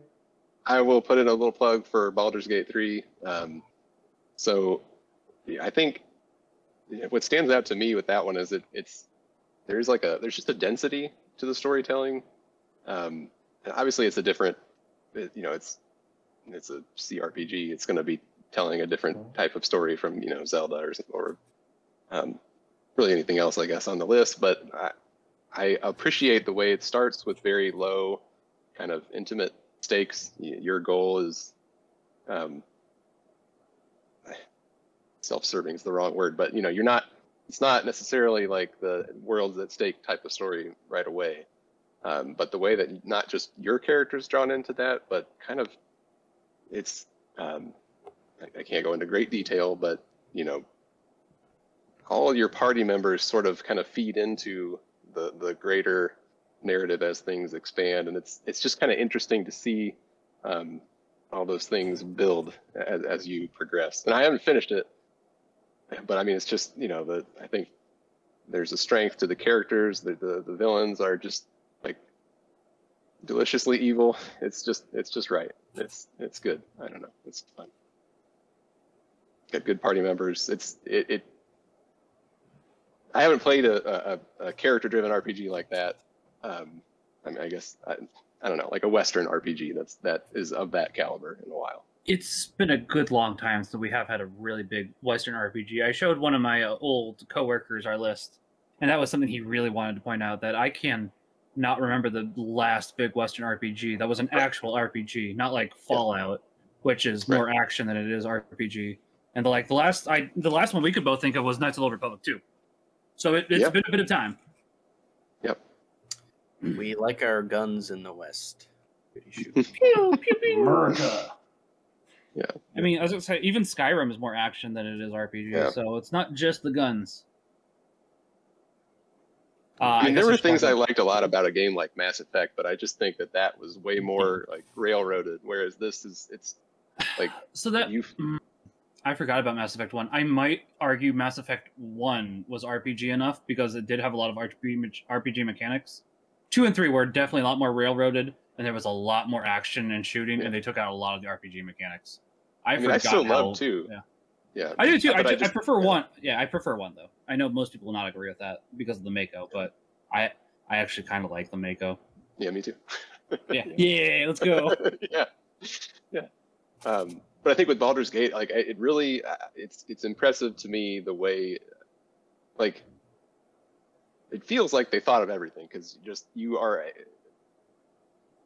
Again, I don't want to go into specifics, but there was a recent sort of scenario where I was kind of in a jam, right? And I'm thinking, okay, well, how? I don't want to do one thing because I know that will tick off, one character who I want to not tick off in my party, right? And then, but I also feel like I want to do what's right. So and there is a path. Like if you say the right things, you do, engage in combat at the right time. It's just kind of interesting to, you don't feel like, oh, well, I've got to make one of these two decisions I don't like. There's just a breadth of options. And I mean, obviously lots of things that even I haven't seen yet, but. Yeah. Alrighty then. Thank you for your insightful comments. the winner of Best Story goes to The Legend of Zelda: Tears of the Kingdom. Wow. Yeah, I I'm think not surprised. Bad that I critique that, but Yeah, hey, I do. It is still, I'd say, pretty strong in a lot of ways. I just I feel like think- that the transition could have been better from game to game. Yeah, I think I still voted for Tears of the Kingdom, and I submitted Bayonetta Origins because it's not a Bayonetta Origins story isn't bad, but it's not his strongest point. So it's like I'm fine with losing this one. Pizza Tower on the other. Move on. Move on. Pizza Yeah. All Watch right, out, Father Mike. well- He's coming for you. Oh, yeah. Getting The death towards that the you end deserve here, already. guys. We have most Catholic game. We have the nominees: Chants of Sinar. Have I said that? Sure. The Legend of Heroes: Trials to Azure. Azure. Trails to Azure. Trails. You said Trails. you said I Trials. always read Trials, and I know it's Trails because you've posted a million of these reviews. The Legend of Zelda: Tears of the Kingdom, Star Wars Jedi Survivor, and coming back for probably like the 5th time, Octopath Traveler 2. Of course, Tears of the Kingdom has been here more than Octopath, I think. I think you're right, actually. Has it been? Let's see. They've both been here a lot. Yeah. And so, just so the audience is aware, so that they're not super confused, by most Catholic, we're not saying necessarily that the Pope is literally in the game or anything.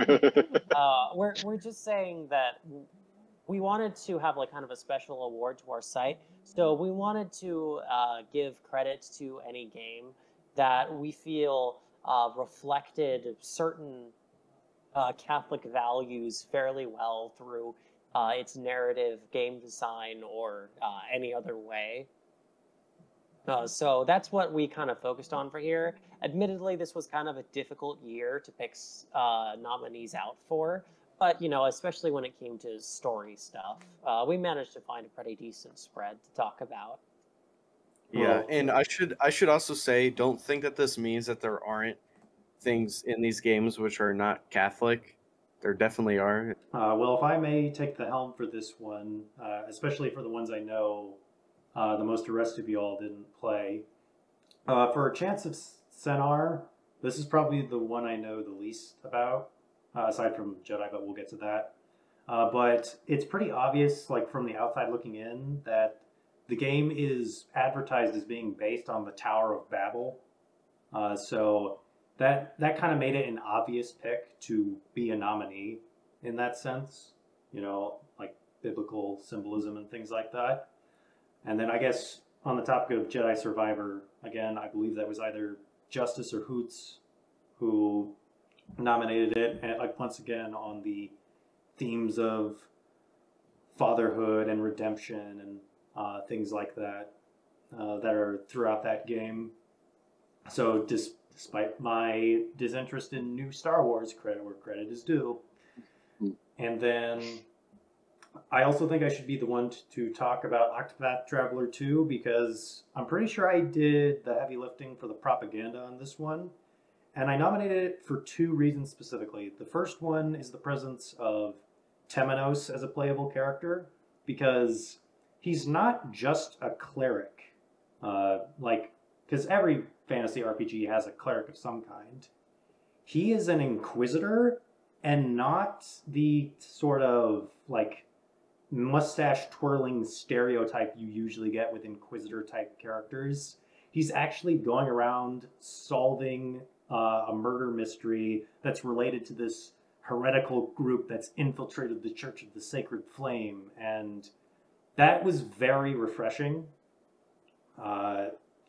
to see, because you know, if you actually go back and read the archives of the Spanish Inquisition, it is not nearly as brutal as people say it was. That's a bunch of like British and Dutch propaganda for the most part.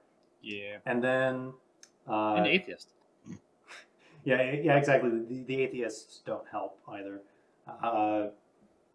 But the other reason I really felt strongly about it being in this category is because there is one scene in the game, which I did share with everyone, so most of you know what I'm talking about, that actually brings up abortion in a way that's negative, and that is gutsy for a game in 2023. Yeah, as to a, be fair, I think the big reason why people didn't really notice that part in Octopath Traveler 2 was because it really was kind of mostly one scene, and it was kind of like a blink and you'd miss it line. But just considering that line for even just a minute has much wider implications on what the story was actually trying to say there, yeah. and it was incredibly profound. It's not only pro-life, but about an angle of the pro-life message that doesn't hardly ever get talked about in even within the pro-life discourse, and it's very commendable in that sense. I do find it interesting because I haven't gotten to there. I haven't played Octopath Traveler 2 yet. I'm curious.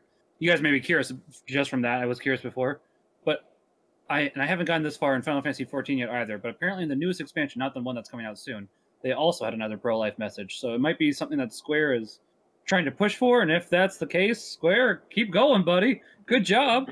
I mean, interestingly enough, Octopath Traveler 2 and Final Fantasy 14 Endwalker both dealt with suppressing nihilism and overcoming it. So that's kind of an interesting theme that they've got running over there. It seems like somebody over there is at least Christian because I haven't played 15 yet, but I've heard 15's also pretty Christian as well. So it's like, Square, whatever you're doing, full tilt. As I say, pull out of 16, put more 15 in. Go. Yeah, I haven't finished 15 mostly because my computer's kind of a potato and it can't really handle it, and also I just wasn't really pulled in by the gameplay that much. But I mean, if I got a better computer, maybe I'd go back to it. Yeah. Anyways, and I guess I'll talk about Tears of the Kingdom really quick. So I know this was also kind of in Breath of the Wild, but just the way Link is presented as a hero. Now, I haven't played all the Zelda games. I guess really, this is kind of embarrassing to say, but I've played Skyward Sword HD, Breath of the Wild, and Tears of the Kingdom. I did play some of the SNES game. Link to the Past. Link to the Past. Link to the Past, yeah. Don't worry. I can't say that it wasn't We got ever you. presented like this in other games, but in general, in Breath of the Wild and Tears of the Kingdom, he's just presented as an awesome knight. He's very modest, right? I know in Tears of the Kingdom, you find a lot of people who don't know that you're Link, and they'll go on and give praise about him. And as far as I know, you're never given the option to say, "Hey, that's me." I think maybe my favorite part, opening cutscene. So I don't think this counts as a spoiler. When Link and Zelda find Ganon and he starts spewing out the evil monster red stuff. Calamity? Goop. No, wait, Calamity was the first one. Miasma? Yeah. As soon as he sees it go for Zelda, he gets in front of her, brings out his sword, and as he has the sword out, the gloom wears down the sword, and then it gets to his arm. And as you can see at this point, it's clearly not working very well, but he stays in front of her, and it drains out his heart. Even after all that, he's still in front of her. Now, he has this, his entire arm has basically been like burnt, so he's in all this pain, right? So not only has he done that, but then when that pit opens and Zelda falls, he jumps in. And again, not only does he jump in, but his arm that is damaged and is probably in a lot of pain is the arm that he reaches out to her from.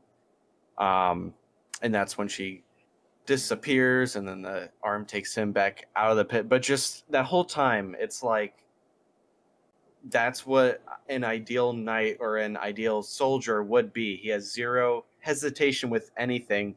Everything he does is not in his interest, but in the interest of Zelda. And even when it's clear, hey, he's not Ganon's pretty strong here, right? He's not doing much. He doesn't back down. And I just think it's I don't really feel like he was shown in that light in Skyward Sword. He was the hero, but he has a little bit of a love thing with Zelda, but you don't really see him stick his neck out that He- clearly. I mean, I know that he does because he goes on an adventure and fights all these monsters, but you don't really see scenes like that. I don't know. I'd say it's more obvious in Twilight Princess and Wind Waker, because Skyward Sword, from what I played of it, I need to finish, I'd agree. Twilight Princess and Wind Waker, he does stick his neck out a lot for a lot of people. Okay. Yeah, I'll So say time for you to play. Time for you to play those. Yeah, I do have Wind Waker for the Wii U. I have the disc. I have not played it yet, though. So you know what doesn't have Wind Waker? The Switch doesn't. Nope. Hopefully the next one will get game. Hopefully. Or just the Wii U games ported still. Yeah, I'll say this. Despite the fact that its association has kind of been lost for some reason in the modern day, knighthood is quintessentially a Christian concept. So anytime when it's displayed well, reflects back on Catholicism.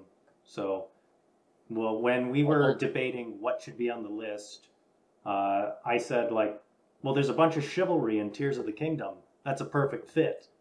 So, Yeah. that's my And I little don't- history major mode for you guys. That's the I'll say thing. what- People are very scared to put in games these days, right? It's like, Yeah. the woman should be able to do everything on her own, and she, can't, you. She can't be have protected to- by a man, but the problem with that is Yeah. that men's role is to protect.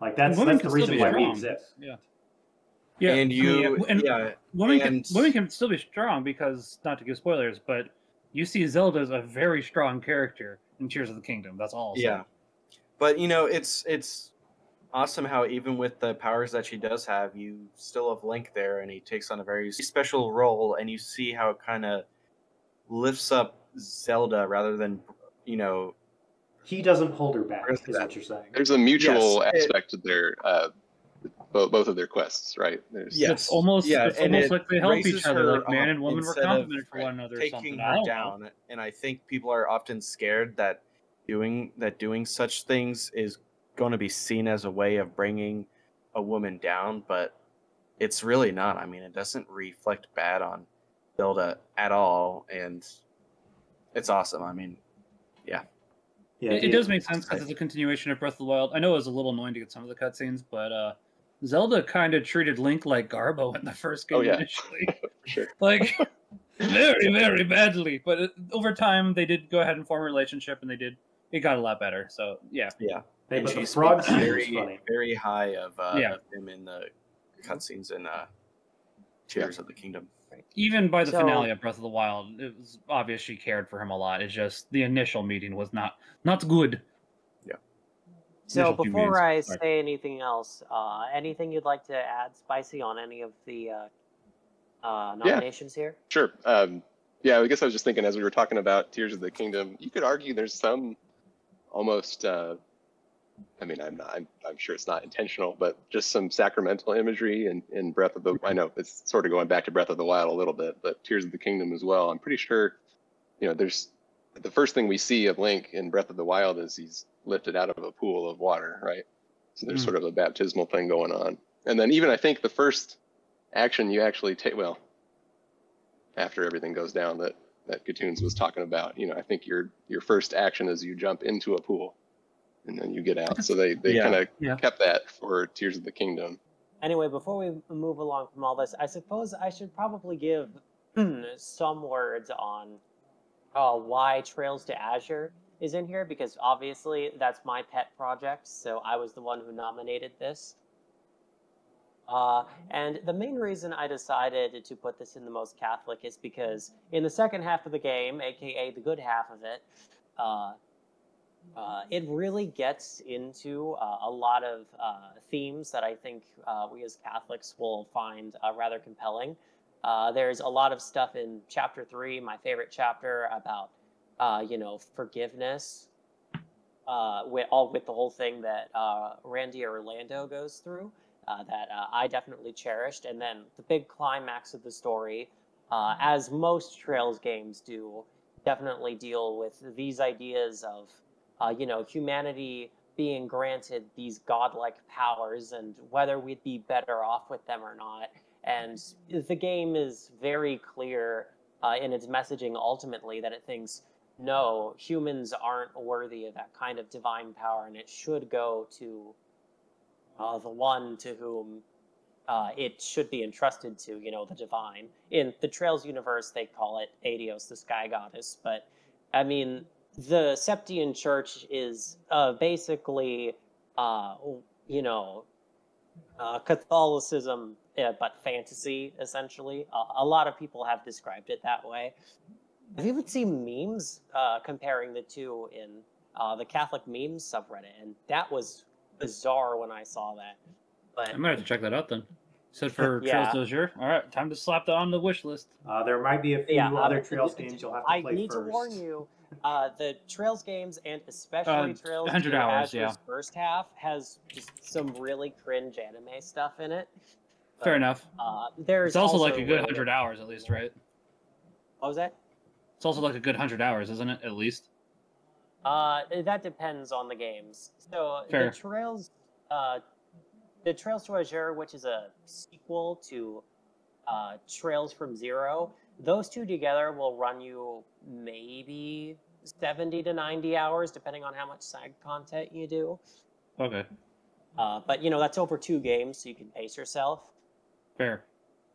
But yeah, I mean, most people will tell you to start from the beginning in the Sky games and work your way up because they're all connected. But at the same time, the Sky trilogy prominently features a lot of kissing between a brother and a sister, so I can understand if you want to skip those. I Although think I Trails of the remember Sky you Bird going is them. bomb. It's so good. Oh, Needshot, what are you doing over there? I'm sorry. Oh boy. This is why I avoid anime games. I mean, anime games don't have to be bad, but when they are, I know. when they have fan fan service, it's like, please stop. I don't need this.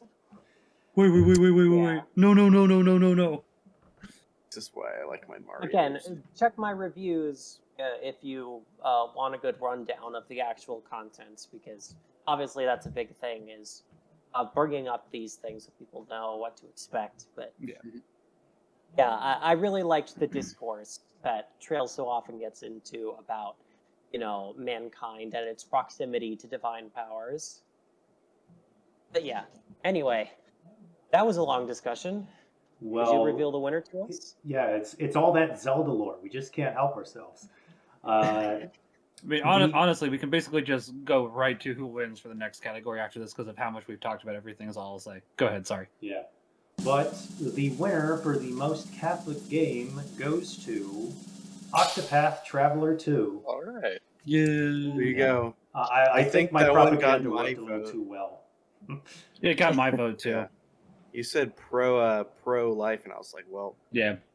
that's a vote for rarity. There goes my vote. Yeah.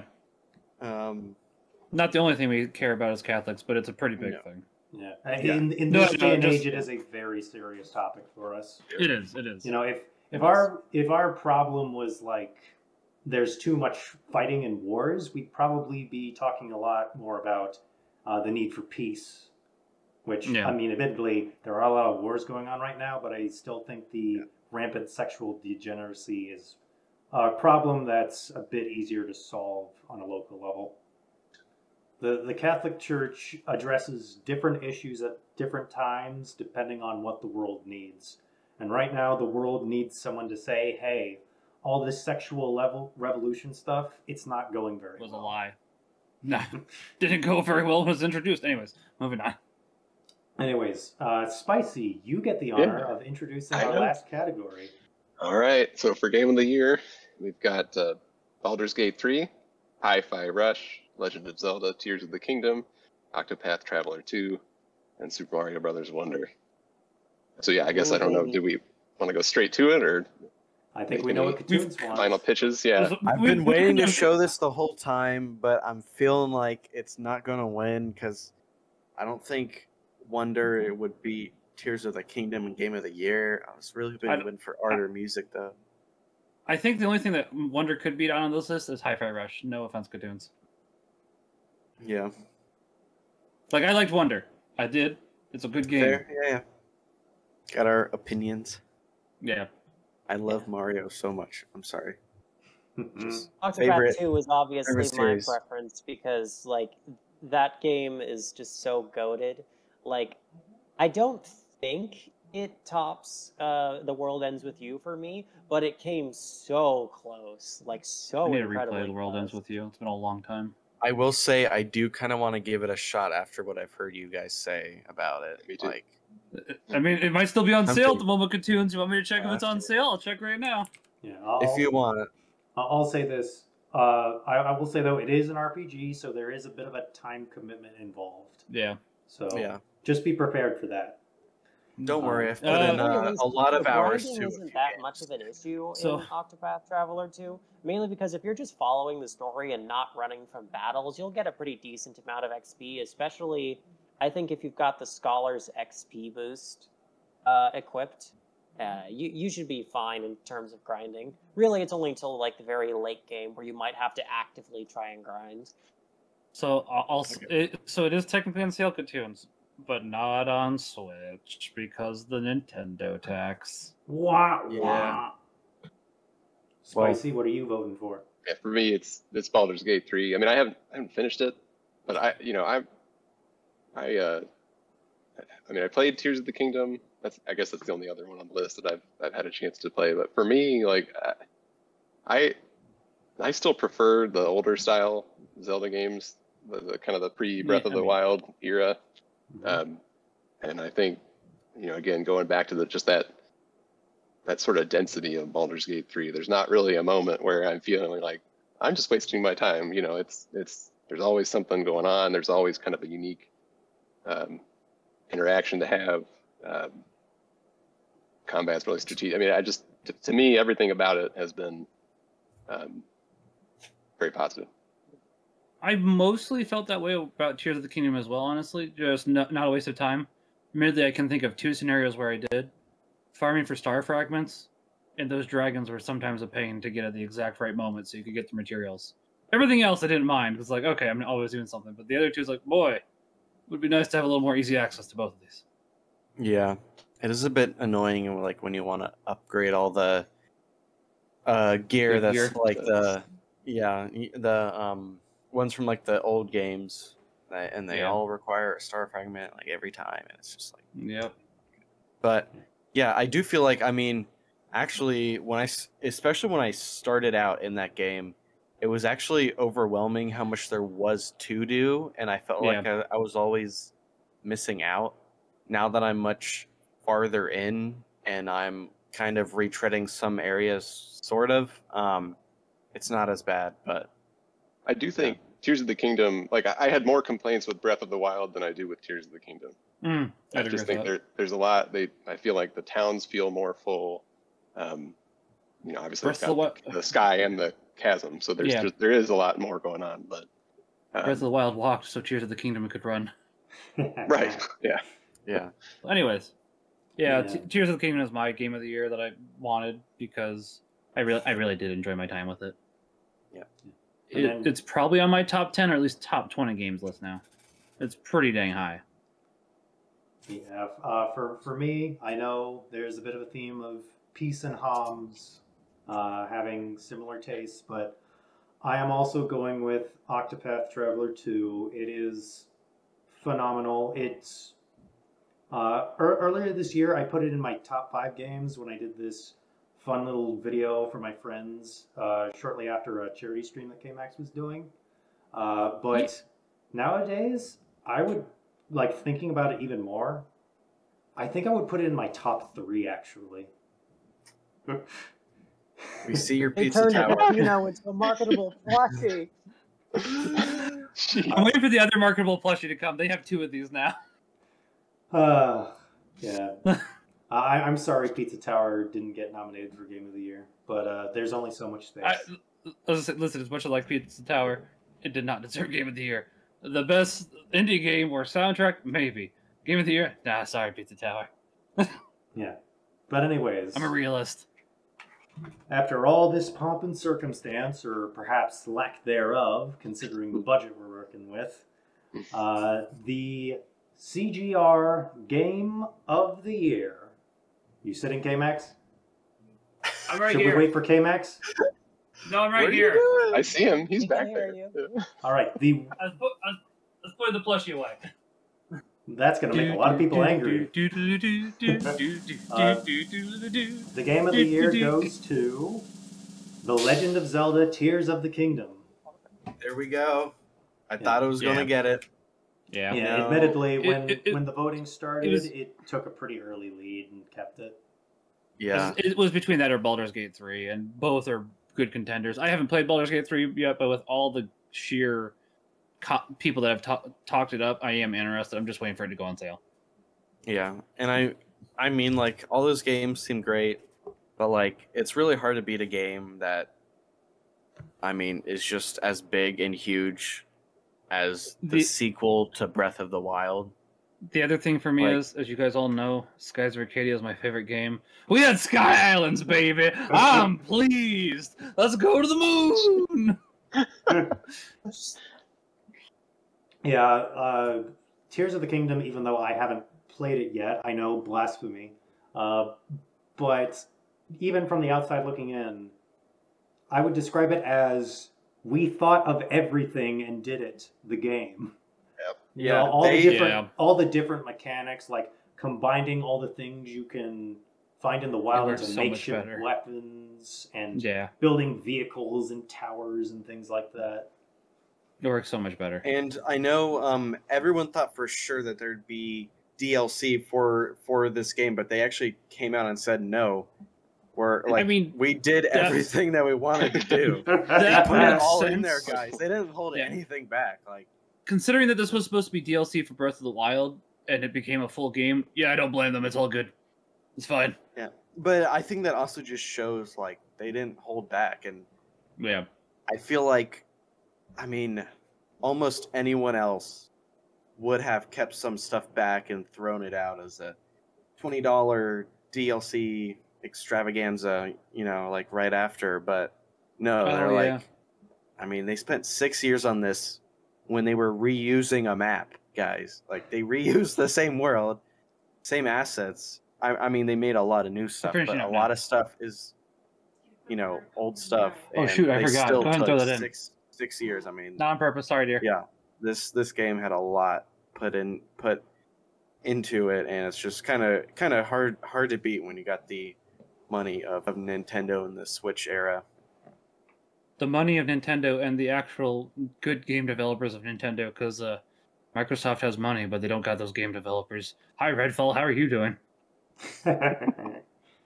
Remember that Blade trailer during the Jeff Keighley Game Awards? We all thought it was We going to be all Redfall. thought it And we were was like, Redfall. no! So, wait. Good times. Yeah, Anyway. I forgot about that now, because it's like, oh, yeah. Yeah. But yeah, that's the first ever Catholic Game Reviews Game Awards. Despite our hiccups, I think we had a good time. And I had a good time. good. Yeah. thanks once Yep. again to all the writers and the patrons, the WordPress mods too. They do good work. All of our editors, everyone who contributed to the nominations and the voting. You know, we did it kind of on short notice, but I think we've made it work. Yeah. And of course, to all of the people who read our reviews or watch videos when they go up on our YouTube channel, you're the reason we do this kind of stuff. So a big thanks to you guys as well. Yes, thank you. Yes, every email, every comment I see, so makes me feel really good when we put out the first thing on our YouTube in like 8 months, and people are like, oh, new upload. Like, That's true. Yeah. Yeah, So, So I'm thanks. hoping Thanks, people. guys. I'm hoping people really appreciate this 2 hours. yeah, because we- the YouTube as a- stuff is hard to do. Admittedly, we'd probably put more into it if we had like the time and resources for it. If we had a video editor, but it's like I got a family to feed, so I do not have the time, unfortunately. Think Yeah, of it and this just way, the payoff YouTube isn't- people.